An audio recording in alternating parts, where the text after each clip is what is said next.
자, 앞에 1페이지 그 마무리 좀 하고 이제 다음으로 넘어가도록 하겠습니다. 자, 그 강제 집행은 일단 금전 집행, 비금전 집행으로 나누는데, 비금전 집행은 절차가 아까 말씀드린 대로 어떻게 보면 되게 간단합니다. 간단하고 대표적으로 우리 비금전 집행의 대표적으로 얘가 소유권 이전 등기 청구 소송, 뭐 그게 대표적이에요. 그래 그거 떠올리시면 되고, 아마 소유권 이전 등기 청구 소송에서 등기하는 절차는 우리 공시법에서 배우신 대로 그죠? 단독으로 소유권 이전 등기 신청하면 된다라는 거, 그 점 뭐 알고 계시면 되겠고요. 그다음 밑에 이제 보시면 담보권 실행 나오는데, 담보권 실행이 이제 저당권이라든지 전세권, 그 전세권이 담보권 실행 경매된다는 거 모르시는 분들 많이 계시더라고요. 전세권도 담보권 실행 경매됩니다. 전세금 안 돌려주면요 바로 판결 받으실 필요 없어요. 그 점이 주택임대차 보호법에서 말하는 그 대항력과 그다음 우선 변제권 제일 큰 차이점입니다. 그러니까 왜 우리 주택임대차 보호법에 적용을 받게 되면 굳이 전세 등기 할 필요 없지 않냐라고 이렇게 말씀하시는 분들 많이 계시거든요. 차이가 있어요. 전세권 등기를 하면요 전세금 안 돌려주잖아요. 그럼 바로 경매할 수 있습니다. 얼마나 시간이나 절차가 단축이 됩니까? 근데 임차 보증금 안 돌려줘요. 전세금 가령 등기는 안 했어요. 그럼 주택임대차 보호법에 적용은 받아요. 내지는 뭐 상가임대차 보호법에 적용을 받습니다. 그럼 그때 돈 안 돌려주면 어떻게 하면 됩니까? 소송하셔야 돼요. 소송해서 승소 판결 받으셔야 됩니다. 그 이후에 강제집행 절차가 들어가야 돼요. 그러니까 전세권 등기하는 게 상당히 효력이 있죠. 유효한 점이 많이 있습니다. 그래서 담보권 실행 경매와 관련해서는 전세권도 담보권 실행 경매가 된다는 점, 그죠? 저당권이 되는지는 다들 알고 계시더라고요. 근데 전세권도 담보권 실행 경매 되더라라는 거. 그 다음에 그 유치권 경매 나오잖아요. 유치권 경매 등 형식적 경매 나오는데, 사실 우리 위에 있는 담보권 실행 경매랑 밑에 있는 유치권, 그죠? 즉 형식적 경매, 요거 합쳐서 우리가 임의 경매라고 그래요. 요 두 개를 여러분 합쳐서 임의 경매라고 합니다. 근데 담보권 실행 경매 거의 이꼴 임의 경매처럼 실무에서 그렇게 써요. 근데 실제로 임의 경매는 담보권 실행 경매와 이 형식적 경매, 즉 유치권자도 경매 신청권이 있는 거 알고 계시죠? 유치권자도 경매 신청할 수 있습니다. 근데 유치권자는 우선 변제권이 있습니까? 없어요. 우선 변제권은 없지만 바로 경매 신청을 할 수 있습니다. 그거 두 가지를 합쳐서 임의 경매라고 한다라는 거. 그다음 그 밑에 맨 마지막에 나오는 게 보전 처분이에요. 보전 처분이 가압류 가처분입니다. 그래서 가압류의 경우는 금전 채권에 의해서, 즉 금전 채권에 의해서 채무자 재산을 임시로 붙잡아, 요 가짜가 여러분 임시라는 의미입니다. 가압류 가처분할 때 그 가짜가 임시라는 의미거든요. 그러니까 임시로 붙잡아 놓는 거. 금전 채권에 기초해서 임시로 붙잡아 놓으면 가압류. 그다음에 비금전 채권에 의해서 임시로 붙잡아 놓으면 가처분. 그럼 제가 질문을 하나 드려볼까요?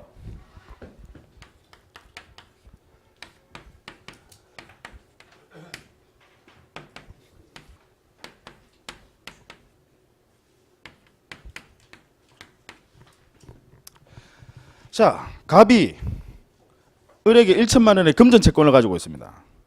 근데 을이 자기가 가지고 있는 유일한 부동산 X라는 유일한 부동산을 병에게 증여를 해버려요.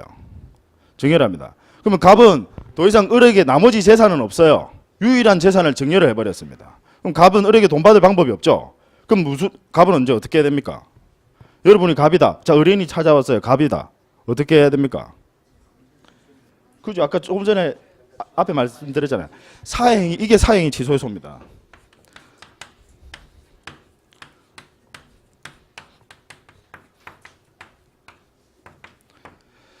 사행위 취소, 채권자 취소권은 반드시 소송을 통해서 권리를 행사해야 되는 거 알고 계십니까? 즉 채권자 취소권은 내가 내용 증명 우편 보내서 나 너의 이 증여 계약을 내가 취소할래 되느냐? 안 됩니다. 반드시 소송을 해야 돼요. 그럼 사행위 취소소라는 걸 제기를 해야 된단 말이에요. 이게 본안 소송이 되는 겁니다. 자, 근데 병이 그럼 현재 지금 증여해서 소유권 이전 등기까지 넘겨받았어요. 병이 사행위 취소 중간에 다른 사람한테 또 빼돌릴 수 있죠. 또 매매로 또 팔아버릴 수 있잖아요. 그죠? 그러면 이거 임시로 붙잡아 놓을 필요 있잖아요. 그죠? 자, 보전 처분, 가압류 가처분 중에서 뭐 하면 되겠습니까? 뭐 신청하면 되겠습니까? 가처분, 지금 가처분, 가압류 다 나오잖아요. 그죠? 네. 가처분입니다. 가처분입니다. 가압류 아니에요. 자, 갑이 을에 대해서 가지고 있는 채권이 금전 채권이죠. 을에 대해서 가지고 있는 채권. 지금 자 소송을 하게 되면요 원고가 누가 됩니까? 소송을 제기하는 사람을 원고라고 그래요. 소송 제기는 갑이 원고가 됩니다. 피고는 누가 됩니까? 병입니다. 을이 아니다라는 거. 병입니다. 얘가 피고가 되는 거예요. 그럼 갑이 병한테 금전 채권 가지고 있습니까? 아니에요. 갑은 그 병한테 가지고 있는 권리는 뭐냐? 원상 회복 청구권입니다. 원상 회복하라는 거예요. 원래대로 다시 을에게 돌려놔라는 겁니다. 무슨 이야기인지 아시겠어요? 예. 그래서 얘가 병한테 가지고 있는 채권은 금전 채권이 아니기 때문에 가처분 신청을 하셔야 됩니다. 이해하시겠습니까? 예. 자, 그래서 이제 가압류. 예. 이 사람이 1천만 원을 빌려줬을 때 예. 그 기간이 있을 거 아니에요. 채무를 갚아야 되는 기간. 예. 그걸 1년을 했는데 이 사람이 빌려주자마자 정렬을 해버리면 예. 1년 전까지도 그렇게 사행이 취소를 할 수가 있는 거예요. 사행위 취소의 제척 기간이 있습니다. 채권자가 자기 채권이 침해된 것을 안 날로부터 1년, 법률행위 있은 날로부터 5년 내에 하시면 됩니다. 근데 1천만 원을 이 사람이 재산을 보고 빌려준 건지 예. 그냥 빌려준 건지 알 수 없는 거예요. 그건 상관없습니다. 사행위 취소소의 승패를 좌우하지 않습니다. 그거는 이제 을이 무자력이 돼버리면 가령 돈을 빌려줄 당시에는 재산이 있었는데 예. 그 있는 재산 유일한 재산을 처분해버리면 그 자체가 사행행위가 돼버려요. 예. 다만 아까 말씀드렸던 대로 사행위 취소소는 승소할 가능성은 조금 힘듭니다. 승소하기는 쉽진 않아요. 둘 사이에 만약에 특수관계인이다. 얘가 가령 뭐 부부라든지 그 다음에 아들이라든지 이런 경우에는 승소 가능성이 상당히 높습니다. 예. 그 다음에 이 피고 병은 일단 우리 법에서 얘가 유일한 재산을 처분하게 되면 얘는 악의로 추정을 해버립니다. 그래서 얘가 나는 선의였다는 사실을 입증해야 돼요. 예. 그래서 사행위 취소소가 그렇게 쉽지는 않습니다. 이건 강제집행 면탈죄가 성립하지 않습니다. 강제집행 면탈죄는 뭐냐면 이미 강제집행이 들어왔는데 그 재산을 처분하는 경우 그런 경우에 강제집행 면탈죄가 성립이 되죠. 이런 경우에는 강제집행 면탈죄는 성립이 어렵습니다. 을하고 병하고 가족관계 외의 관계에도 다 해당되는 거예요? 그럼 가족관계도 다 해당되는 거죠? 을하고 병이 가족관계라면 가족관계인데다가 더더욱 증여다라고 하면 갑의 승소 가능성은 그만큼 올라가는 겁니다. 승소 가능성. 근데 만약에 특수관계인이 아니다라고 하면 얘가 선의일 가능성도 있단 말입니다. 그러면 승소 가능성이 떨어져 버려요. 더군다나 이게 만약에 매매다. 둘 사이에 만약에 매매로 해가지고 넘겨버렸다. 매매도 사행위 취소의 대상은 되거든요. 대상은 되지만 만약에 매매다라고 하면 더더욱 갑이 승소 가능성이 어려워집니다. 왜냐? 병이 선의일 가능성이 높아져 버려요.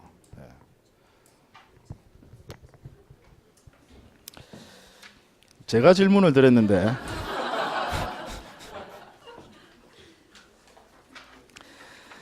자 계약서 작성 2페이지입니다. 자, 우리 계약서 작성 실무 관련해서는 일단 아마 여러분들이 이제 중개사업을 하시면 가장 많이 작성하게 될 매매 계약서와 일단 임대차 계약서 요 두 가지만 여러분들 제가 강의 목록으로 집어넣었습니다. 매매 계약서 이 지금 예시문이 뒤에 나오거든요. 요 예시문은 법원에서 나온 거예요. 법원에서 나온 거니까 사실 요 내용대로 우리 매매 계약서 많이 보셨죠? 그 네모나게 이렇게 줄 쳐져서 나와 있는 그 계약서. 그 계약서보다는 이렇게 계약서를 쓰는 게 즉 조문 형식으로 계약서를 쓰는 게 좀 더 바람직합니다. 예. 그래서 뭐 계약서 작성은 되도록이면 이렇게 하시는 게 좋을 것 같아요. 그래서 참고하시라고 뒤에 예시문까지 나와 있고 이거 법원에서 나온 겁니다. 자, 일단 계약 체결 시 확인 사항부터 보고 나중에 계약서 내용을 좀 살펴보도록 하겠습니다. 2페이지입니다. 동그라미 1번 등기부 등본을 발급받아 보고 그죠? 등기부 등본이라는 표현이 나오는데 사실 지금 현재 우리 개정된 등기법에서는 맞지 않은 표현입니다. 여러분 등본이라는 말 많이 들어보셨죠? 등본, 초본. 이게 현행 왜 부동산 등기부 등본, 부동산도 등기부 초본이 있습니다. 주민등록도 등본 있고 초본 있지 않습니까? 부동산도 등본 있고 초본이 있어요. 근데 등본이라는 표현이 지금 현재는 뭐로 바뀌었느냐? 전부증명서입니다. 그러니까 등기사항 전부증명서.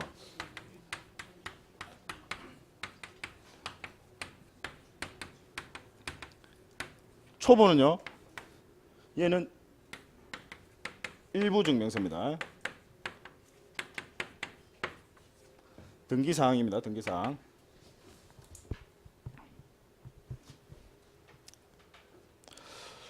법원에서 이 표현은 아직 안 바꿨더라고요. 안 바꿔서 사실 실무에서도 등기부 등본이라는 표현을 많이 쓰는데 좀 더 정확한 표현은 등기사항 전부 증명서입니다. 등본이란 건 복사본을 그 문서의 전체를 복사해서 인증한 것을 등본이라고 하고요. 초본은 그 중에 일부 내용만 복사해서 즉 사본을 인증한 것 그걸 초본이라고 합니다. 그래서 등본, 초본. 그죠? 그래서 이건 지금 현재는 등기사항 전부 증명서 일부 증명서입니다. 그래서 표현이 등기부 등본을 발급받아 보고라고 나오는데 등기사항 전부 증명서를 발급받아 보고로 이제 고치는 게 정확하겠죠.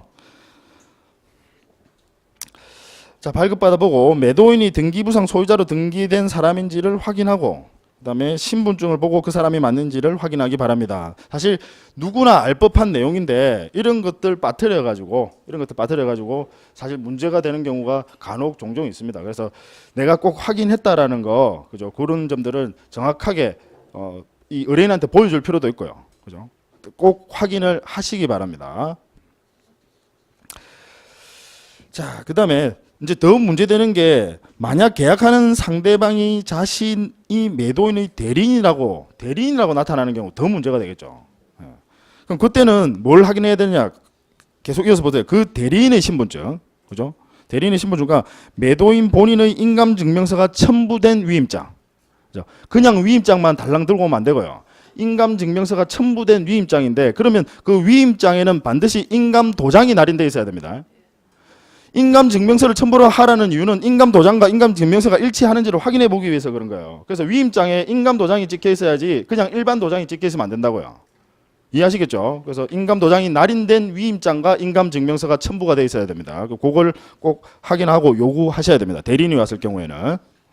문제가 되는 게 이제 대리인이 왔을 때 문제가 되는 거예요. 그럼 나중에 왜 이걸 요구하느냐? 위임장, 만약에 위조를 하려면 얼마든지 할 수 있을 거 아닙니까? 인감도장 위조할 수 있어요. 요즘은 기술이 발달해서 거의 비슷하게 만들어낼 수 있습니다. 인감증명서 위조 더 쉽게 할 수 있어요.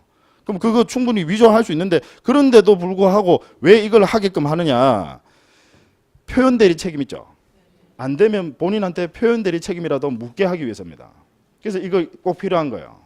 만약에 거짓으로 가져왔다 하더라도 실제로 그게 본인 거랑 맞다라고 하면 그 본인이 표현대리 책임을 질 가능성이 있거든요. 그래서 이 지금 말하는 인감도장과 인감증명서를 꼭 가지고 와라. 그걸 받아 놓으라라는 그런 취지입니다.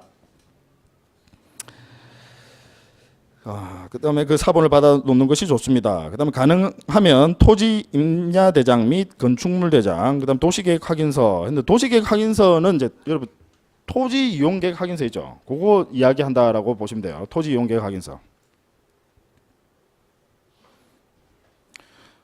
요즘은 토지 이용 계획 확인서 전산으로 다 받아볼 수 있는 거 아시죠? 예. 자, 그다음 동그라미 2번 보세요. 등기부 등본을 발급받아 그 부동산에 대하여 저당권 등 제한 물건이나 뭐 제한 물건에는 뭐가 있는지는 아시죠? 예. 저당권 제한 물건 뭐 있습니까?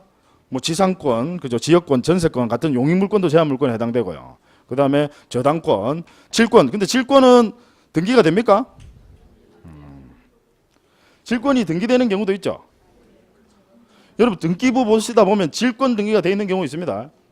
자, 질권은 등기가 안 된다라고 생각하시는 분들은 너무 민법 공부만 열심히 하신 분들이에요. 네. 공시법 공부를 이래서 소홀하게 하시고 민법 공부만 열심히 하신 분들은 질권은 유체 동산을 그 객체로 하니까, 그죠? 질권은 부동산에 대해서는 질권 등기가 없다 이렇게 생각하시는 분 계신데 그렇지 않아요. 질권이 등기되어 있는 경우가 있습니다. 어떤 경우인지 한번 볼까요?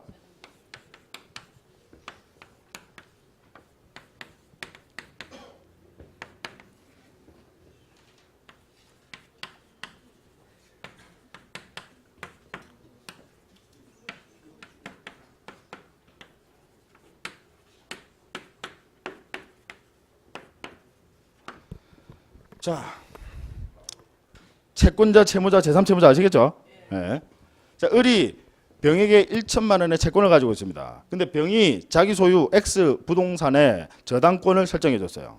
저당권을 설정했습니다. 그럼 얘가 저당권 설정자가 되겠죠. 이게 저당권자죠. 자, 을이 다시 갑에게 돈을 빌립니다. 을은 병에게 돈 빌려줬고요. 을이 다시 갑에 을 돈 빌려준 사람은 돈 못 빌리는 거 아니잖아요. 을이 다시 갑에게 또 돈을 빌립니다. 자, 자기가 가지고 있는 1천만 원이라는 요 채권과 자기가 가지고 있는 요 저당권을 담보로 제공할 수 있습니까? 담보로 제공할 수 있습니다.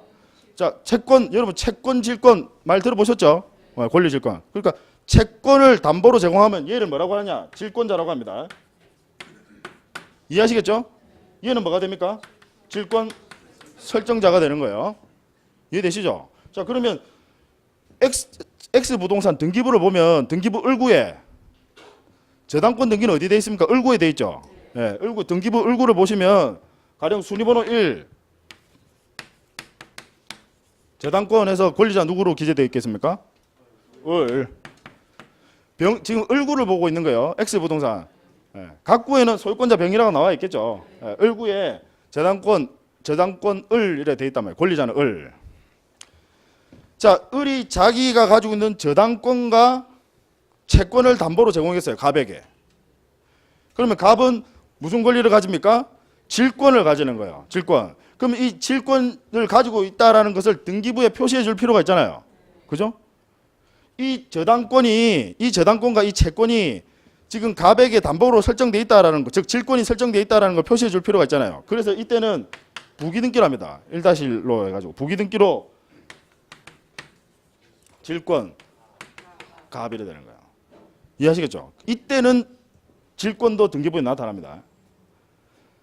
자, 등기부를 보시다가 질권이 나와 있다. 등기부에 질권이 나와 있다. 그 말은 그 채무자가 저당권자구나. 그래서 항상 보면 주등기를 보면 저당권이라고 되어 있어요.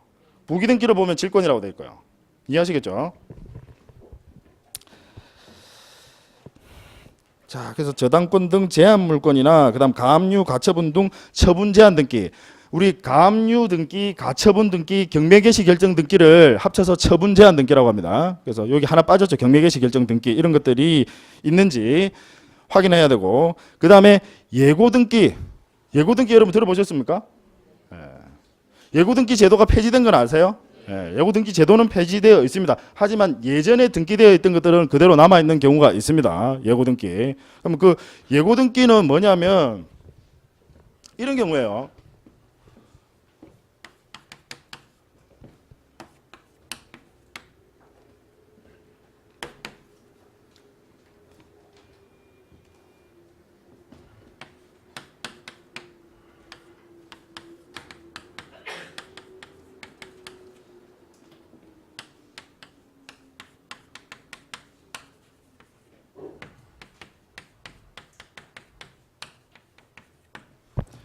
자, 갑이 X 부동산의 소유자입니다.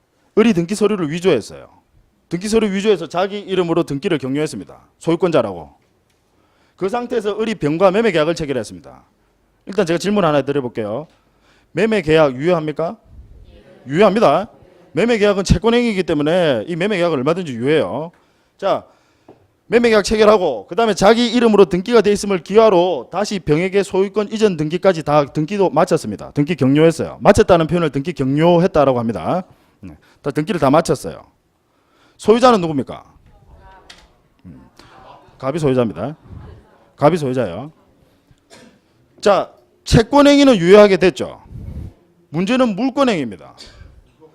물권행위는 권리자가 아니면 물권행위를 할 수가 없어요. 을은 권리자가 아닙니다.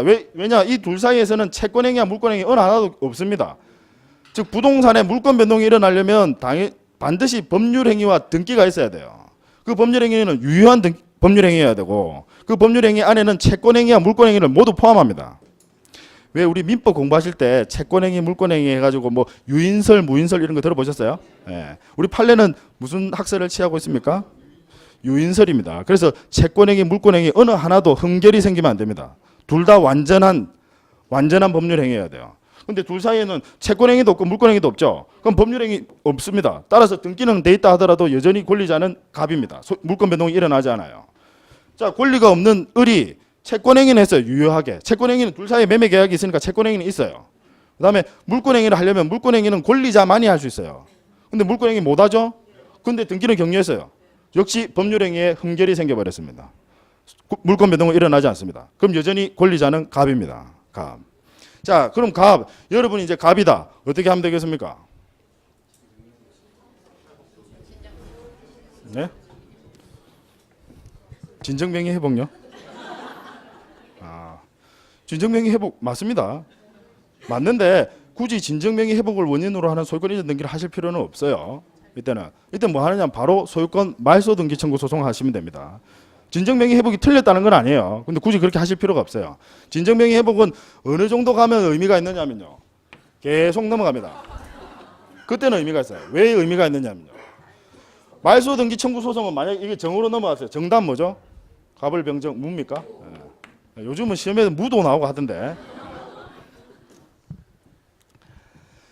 소유권 말소 등기를 하려면요. 누구를 상대로 소송을 제기해야 되느냐면 얘들 전부를 상대로 해야 돼요. 전부를 상대로 해야 됩니다. 그 다음에 원래 원칙은 거꾸로 해나가야 돼요. 소송하려면 무부터 지어나가야 됩니다. 근데 이걸 일일이 별도로 소송하려면 힘들잖아요. 그래서 공동소송이라고 하거든요. 한꺼번에 피고를 다 을병정 한꺼번에 다 잡아버립니다. 그럼 그중에 누구한테도 지어버리면 소송에서 져버리면 갑은 패소 판결을 받아버립니다. 이해하시겠습니까? 그래서 이때는 진정명의 회복을 원인으로 하는 소유권 이전 등기를 청구할 실익이 있습니다. 근데 가령 뭐 을병까지 갔다. 이 정도는 둘을 상대로 둘을 피고로 해가지고 소유권 말소 등기 청구 소송을 제기하면 돼요. 다만 이제 말소 등기 청구 소송 제기하기 전에 역시 얘가 가지고 있는 권리는 무슨 권리입니까? 금전 채권입니까? 비금전 채권입니까?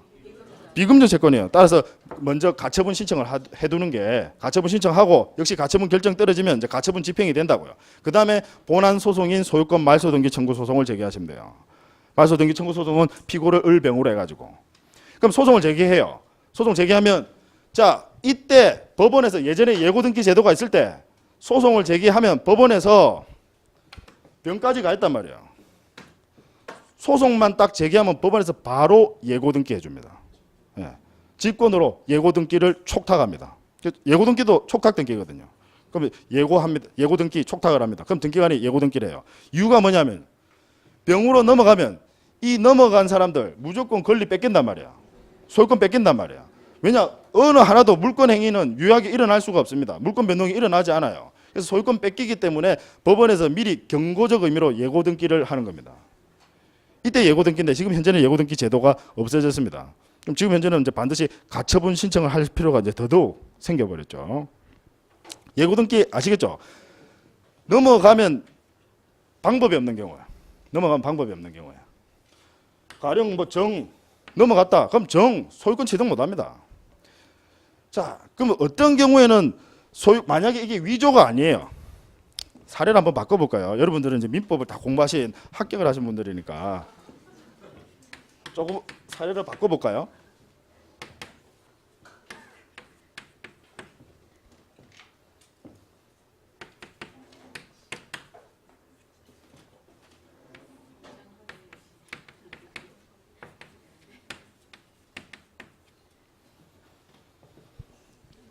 무슨 이야기인지 아시겠죠? 둘 사이에 통정 허위 표시를 해서 소유권을 넘겨버렸어요. 을이 자기가 소유권을 가지고 있음을 기하로 다시 병과 매매 계약을 체결합니다. 이 매매 계약은 유효합니까? 유효해요. 유효합니다. 그 다음에 을이 등기까지 병으로 다 넘겨버렸어요. 소유권자는 누굽니까? 병, 갑, 둘 다 답입니다. 왜냐? 병이 선이냐 악이냐에 따라서 달라져 버립니다. 예. 선악에 따라서 달라져 버린다고. 선이면 소유권자는 누굽니까? 병이에요. 병이 악이면요. 갑이 소유권자입니다. 그래서 이런 경우에는 설령 얘가 통정 허위 표시가 무효임을 이유로 말소 등기 청구를 한다 하더라도 법원에서 예고 등기를 해주지 않습니다. 왜냐? 넘어가면 얘 유효하게 병을 소유권을 취득할 가능성이 있습니까? 없습니까? 있어요. 있으니 가능성이 있다는 100% 된다는 게 아니라 가능성이 얘마저도 악이라면 역시 다 뺏겨버립니다. 근데 가능성이 있어 버립니다. 이렇게 가능성이 있는 경우에는 예고 등기를 안 해요. 좀 전에 이 사례 같은 경우는 정의 소유권을 취득할 가능성이 없습니다. 그런 경우에 이제 예고 등기를 하는 거예요. 이해하시겠죠? 예고 등기. 뭐 그런 제도입니다. 근데 현재는 없어졌어요. 예고 등기 제도가. 그래서 예고 등기가 돼 있다. 그 부동산은 절대로 거래하시면 안 되는 거예요. 그죠? 자, 그다음에 예고 등기 있는지 여부를 확인하기 바랍니다. 그다음에 동그라미 3번 보시면 건물 구입할 때는 그 건물을 현재 누가 사용하는지 그거 당연히 알아보셔야 될 거고. 그다음에 동그라미 4번 보시면 매도인은 미리 전기 가스 해서 뭐 공과금 미납된 거 있는지 그런 것도 알아보셔야 되겠고. 그다음에 동그라미 5번 보시면 계약금, 중도금 및 잔금을 지급하기 전에 등기부를 확인하여. 사실 계약금, 중도금, 잔금 지급할 때 등기부 확인 이거 꼭 해야 된다고 하는데 잘 안 한단 말이에요. 근데 요즘은 그나마 조금 나아져서 계약금하고 잔금 치를 때는 등기부 발급 많이 하세요. 안에서 요즘은 다 인터넷으로 되니까. 근데 과거에는 등기부 등본 발급 받으려면 어디 가야 되느냐면 등기소 가야 돼요. 등기소 가면 번호표 뽑고 한 30분 기다려야 됩니다. 왜냐하면 등기관이 그 등기 공무원이 밑에 가서 등기부 들고 창고에 가서 등기부 들고 와가지고 그거 복사해가지고 인증하려면 오는 의뢰인마다 손님마다 다 그렇게 할 수가 없잖아요. 그래서 민원인들을 하나하나마다 그래 해줄 수 없어서 모아서 하거든요. 그래서 밀린 사람도 많고 하는데 시간도 오래 걸리고 하기 때문에 과거에는 등기부 등본 발급 받는데 상당히 어려우니까 잘 안 하고 그랬는데 요즘은 인터넷으로 다 되는 거 아시잖아요, 그죠? 그래서 지금은 그냥 다 발급 받는데 조금 조심하실 게 계약금, 잔금 할 때는 반드시 등기부 발급 받으셔야 됩니다. 발급 받으셔야 되고 중도금 할 때도 되도록이면 등기부 다시 한 번 더 열람하시는 게 좋습니다. 그다음 동그라미 5번 두 번째 줄 보시면 이들 금액 지급할 때 영수증 받아두시는 거. 계약서에 보통 그 돈 지급하면 그 돈 수령한 사람이 계약서에 도장 찍도록 이렇게 하거든요. 그것도 하지만 영수증 하나 받아두는 게 좋습니다. 나중에 문제가 생겼을 경우에 그런 영수증 이런 것들이 전부 다 입증 자료로 다 들어가요. 그래서 영수증 같은 거 꼭 받아두시는 거. 그다음 뭐 6번 뭐 잔금 지급하는 때 뭐 소유권 이전 등기 신청한다라는 내용 나오는데 뭐 그닥 뭐 잔금 지급할 때 소유권 이전 등기 하는 건 다들 알고 계시죠? 예. 자, 넘어가고요. 그다음 3페이지 보시면 작성 방법 및 해설에서 먼저 부동산 표시 나오죠. 부동산 표시. 부동산 표시는 계약서에 부동산 표시를 먼저 항상 계약서 맨 위에 부동산 표시를 기재하도록 되어 있어요. 그 부동산 표시를 기재하실 때 신경을 쓰셔야 될 부분이 등기부와 그다음에 실제 그 동호수 같은 게 차이가 나는 경우가 가끔씩 있습니다. 왜 우리가 봤을 때는 저거 받은데 1층이에요. 근데 지하층으로 돼 있는 경우가 있어요. 등기부에. 우리가 눈으로 보는데 왜 경사진데다가 건물 지으면 그런 경우 생기지 않습니까? 그럼 그때 항상 기준이 되는 거 등기부 보고 하셔야 돼요. 예. 그래서 그거 부동산 표시는 그래서 등기부 발급받아서 그거 보고 하지 사실 거기에 뭐 가령 뭐 심지어는 이런 경우도 있더라고요. 가령 A 뭐 101호 이렇게 돼 있어요. A 101호라고 돼 있는데 등기부에는 보면 가령 A 200일 이렇게 돼 있는 경우도 있어요. 무슨 얘기인지 아시겠죠? 그러니까 등기부하고 이렇게 차이가 확 나는 경우도 있다고요. 그렇기 때문에 항상 등기부를 기준으로 하셔야 된다라는 거. 부동산 표시하실 때. 그거 좀 관심 있게 보시면 되고 그다음에 당사자 표시 보세요. 당사자 표시해서 두 번째 단락요. 매도인 또는 매수인이 개인이 하는 회사라면 즉 법인. 회사는 법인입니까? 여러분 회사는 항상 법인이에요. 근데 법인은 회사입니까? 법인이면 회사다? 그건 아니에요. 즉 회사는 영리법인입니다. 항상. 영리법인인데 우리 법인이라고 하면 영리법인과 비영리법인을 다 포함하는 거예요. 그래서 회사는 법인이다 하면 맞아요. 근데 법인이 회사다 이러면 틀립니다. 무슨 이야기인지 아시겠죠? 자, 그래서 개인이 아닌 회사 법인이라면 먼저 계약 상대방인 회사의 법인 등기부 등본 역시 법인 등기사항 증명서입니다. 법인 등기사항 증명서. 지금 이제 등기부 등본이라는 표현은 다 이렇게 바꿔주시면 됩니다. 근데 아직까지도 실무에서 그냥 그렇게 쓰니까 법인 등기부는 어디서 발급받습니까? 등기소 가야 돼요. 법인 등기부요. 인터넷 등기소에서 다 됩니다. 인터넷 등기소에서 여러분 부동산 등기도 열람 발급받을 수 있고요. 법인 등기도 다 열람 발급받을 수 있습니다. 예. 세무서는 이제 사업자 등록만 관리를 하는 거고요. 거기는 법인 등기하고는 전혀 상관없는 데고 만약에 인터넷이 안 된다. 그러면 어디 가셔야 됩니까? 등기소 가셔야 돼요. 등기소 가셔서 그때 발급받으시면 됩니다. 그래서 법인 등기부 등본을 보고 현재 계약을 체결하는 사람이 회사를 대표할 권한이 있는 사람인지 여부를 확인한 후 반드시 그 회사의 이름과 대표자 이름을 계약서에 기재하여야 합니다. 요 점도 중요합니다. 체크 좀 해두세요. 회사 이름과 대표자 이름 다 써야 된다는 거. 회사 이름만 쓰는 경우 종종 있습니다. 대표자 이름까지 같이 쓰셔야 돼요. 그 법인의 대표자. 그럼 법인 대표자는 어디에 나옵니까? 법인 등기사항증명서, 즉 법인 등기부 등본에 나와요. 법인 등기부 등본에 나온 사람이랑 실제로 온 사람이랑 맞는지 이런 것들 다 확인하셔야 됩니다. 예, 법인이 나오면 조금 헷갈려서 실수를 하는 경우가 간혹 있습니다. 그러니까 법인이 딱 오면 등기사항증명서 미리 딱 발급받았다가 대표자 주민등록증하고 다 확인해서 이 사람이 대표자가 맞는지 법인 등기부에 나오는 사람이랑 일치하는지 그런 것들 다 확인하시고 그다음에 계약서에 적으실 때 회사랑 그다음 대표자 다 적으시라고요. 다 적으셔야 됩니다. 그다음 또 우리 여기는 지금 안 나와 있는데 또 가끔씩 실수하시는 게 가령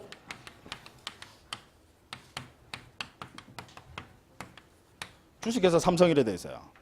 그다음에 삼성 주식회사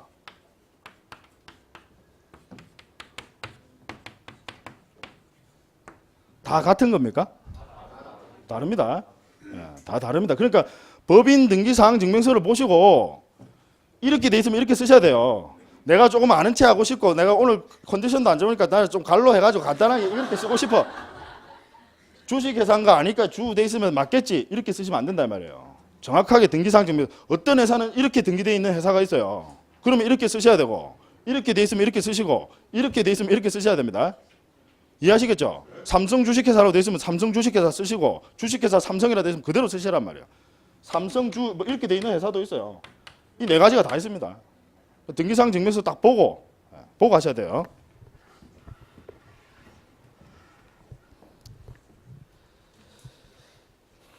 자, 그다음에는 일단 여러분 계약서를 먼저 한번 좀 보도록 하죠. 7페이지.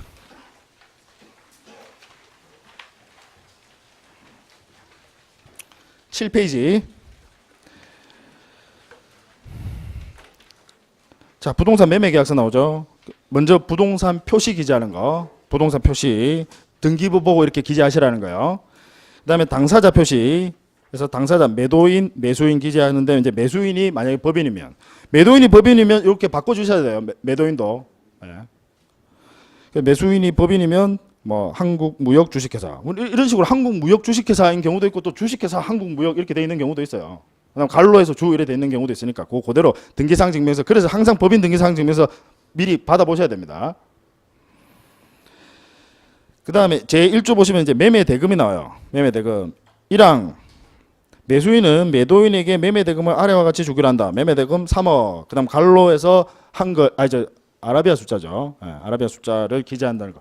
이것도 뭐 반드시 법에서 뭐 한글 아라비아 숫자를 병기하라고 돼 있지는 않아요. 병기하라고 돼 있지는 않지만 이 위조의 염려 때문에 위조 변조의 염려 때문에 한글과 아라비아 숫자를 쓰도록 권장합니다. 그래서 항상 한글을 적고 아라비아 숫자를 나는 아라비아 숫자 먼저 적고 싶어. 그렇게 하지 마세요. 그다음 계약금 3천만 원은 계약하는 날에 주고 그다음 받은 사람 확인해서 홍길동 서명 또는 인 돼 있죠. 그럼 매도인이 받을 거 아닙니까, 그죠? 그럼 이 매도인 요 도장을 찍는데 계약서에도 찍는데 그래도 영수증 받아 놓으시라고요. 이해하시겠죠? 그다음 1차 중도금 뭐 1억 2천만 원은 2006년 11월 15일에 주며 1차 중도금 뭐 2차 중도금을 여러 번 줄 수도 있지 않습니까? 그다음 중도금을 안 주는 경우에는 그냥 빼버리시면 돼요. 중도금 안 주고 바로 잔금 치르는 경우도 있잖아요. 그러면 그냥 빼버리시면 되고 그다음에 중도금을 주는 경우에는 이렇게 기재를 하시면 되고요. 그다음에 잔금 1억 5천만 원은 2006년 12월 15일에 주기로 한다 해서 잔금 일자 이렇게 기재를 하고요. 그다음에 제2항을 보시면 다만 위 매매 대금 중 매수인이 제2조에서 정하는 바와 같이 인수하는 저당권의 피담보 채무액 합계 6천만 원은 이를 1차 중도금에서 거기다 체크했잖아요.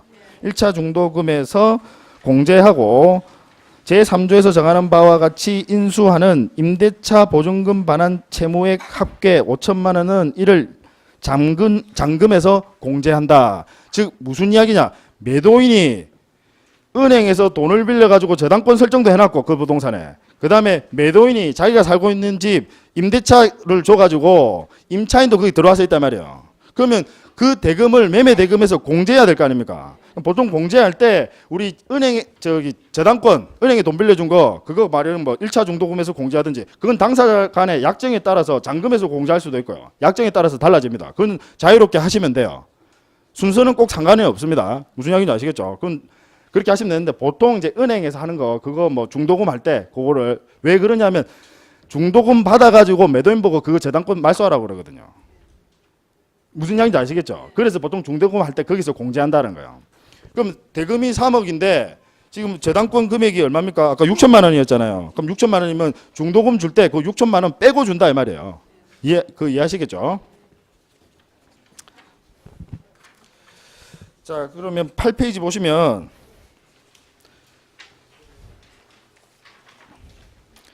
제2조의 저당권의 피담보 채무 인수라고 돼 있죠.